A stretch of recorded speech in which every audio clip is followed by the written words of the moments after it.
I think absolutely. We have done with S&P Global, with the International Energy Forum, we've done this program around the world of roundtables where we've listened rather than talked, and have come away with a sense, which we've done in this new report called Shaping a Living Roadmap for the Energy Transition, which we just recently released, that the kind of simplistic view that was reflected in 2021 of a kind of just a linear energy transition is not the way it's going to be. We call it multidimensional, meaning different countries will move at different paces, different parts of economies will move at different paces, and it reflects all the things that have happened over the last 2 years, including a war that's disrupted global energy markets, supply chains disruption, focus on minerals, intensified great power rivalry, inflation, higher interest rates. All of those things have meant that, things are not going to go in a straight line. So I think there is greater understanding, and a couple of issues really stand out. One is a north-south divide between what's called the global north and the global south. And the global south is saying we need economic growth, we need poverty reduction, we need to improve health. It isn't just, you can't just focus on climate. Secondly is the issue of minerals. We've looked at minerals and said if you want to achieve those 2050 goals, you're going to have to double copper production by 2035.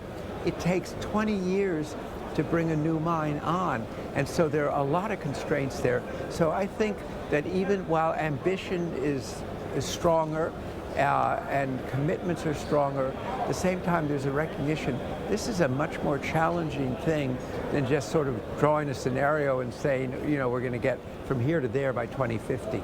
ولكن بالرغم من ارتفاع منسوب الواقعية في النقاشات حول التحول الطاقة، قبل عدة أسابيع وكالة الطاقة الدولية تتوقع وصول الطلب على الوقود الأحفوري، على النفط، على الغاز، على الفحم، أن يصل هذا الطلب إلى ذروته قبل نهاية عام 2030. هذا ليس سيناريو، هذه توقعات وكالة الطاقة الدولية.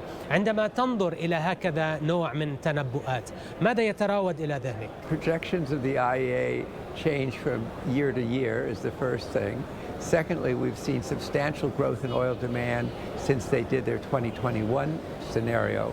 And thirdly, I looked at oil demand very carefully when I was writing the new map, and it really hasn't changed my view of it, which is that probably oil demand peaks around 2030, early 2030s.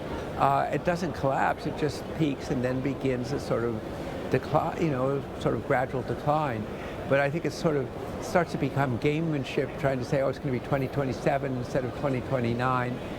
We know when we'll see it, but we don't seem to be there. And if you look at the actual experience of what's happening, demand's going to grow. A lot will depend upon what happens in, call it the global south, the emerging markets, because that's where the demand growth is.